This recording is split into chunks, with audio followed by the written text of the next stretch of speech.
Social progressive organisation এনজিওর উদ্যোগে এবং শিলচর ইআরসি চক্ষু হাসপাতালের সহযোগিতায় বিনামূল্যে চক্ষু পরীক্ষা ও ছানি শনাক্তকরণ শিবির অনুষ্ঠিত হয় বুধবার শিলচর আলিটিকর স্থিত বিপ্লবী উল্লাসকর বিদ্যাভবনে।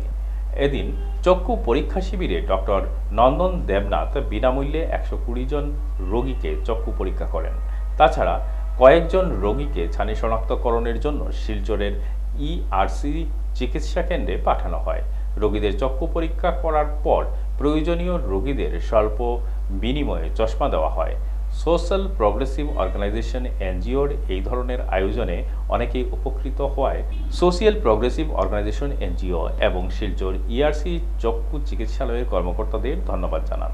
সংবাদ মাধ্যমের সাথে কথা বলতে গিয়ে এনজিওর সহসভাপতি তাহির আহমেদ লস্কর জানান, আজকের এই বিনামূল্যের চক্ষু পরীক্ষা শিবিরে ব্যাপক সাড়া পেয়েছেন, তাই তারা খুবই আনন্দিত। আগামীতেও তারা এভাবে সেবামূলক কাজ করে যাবেন। এদিন চক্ষু পরীক্ষা শিবিরে এনজিওর পক্ষ থেকে উপস্থিত ছিলেন সোশ্যাল প্রগ্রেসিভ অর্গানাইজেশন এনজিও সভাপতি বদরুল হক লস্কর, সহসভাপতি তাহির আহমেদ লস্কর, সম্পাদক কুলসুমা বেগম, নাজির হোসেন বড়বুইয়া প্রমুখ।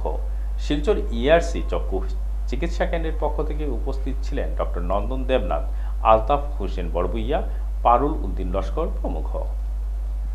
দেখুন, আমাদের সোশ্যাল প্রগ্রেসিভ অর্গানাইজেশনের এনজিওর পক্ষ থেকে আজকে একটা আমরা বিনামূল্যে ইআরসির সহযোগিতায় আমরা মেহেরপুর আলিটিকর বিপ্লবী উল্লাসকর বিদ্যাভবনে আমরা চক্ষু শিবিরের এক আয়োজন করেছি।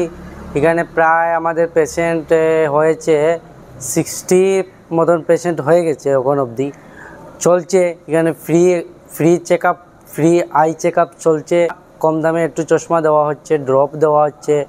তাই আমি সকল আপামর জনসাধারণকে অনুরোধ করব যাতে আপনারা চোখটা দেখান। চোখ আমাদের ইম্পর্টেন্ট একটা শরীরের সবটি জোর মধ্যে একটা চোখ আমাদের ইম্পর্টেন্ট একটা চোখ। আমরা যেসব চোখে কোনো প্রবলেম হয়ে যায় তা আমরা কি করি, কিছু একটা এনে লাগিয়ে তারপরে শেষ। আমরা কিন্তু এটা সিরিয়াসলি নেই না। তা আমি সবাইকে বলবো, চোখ একটা এমন এক জিনিস, আপনারা সিরিয়াসলি নিয়ে চোখের ভালো ট্রিটমেন্ট করান। ইআরসির ভালো ট্রিটমেন্ট হয়, বহুত ভালো ট্রিটমেন্ট হয়, এটা আমি জানি। সবাইকে আমার অনুরোধ যাতে আমরাকে সহযোগিতা করবেন আমাদের এনজিওকে। সোশ্যাল প্রগ্রেসিভ অর্গানাইজেশনের পক্ষ থেকে আমি জানাই সবাইকে ধন্যবাদ।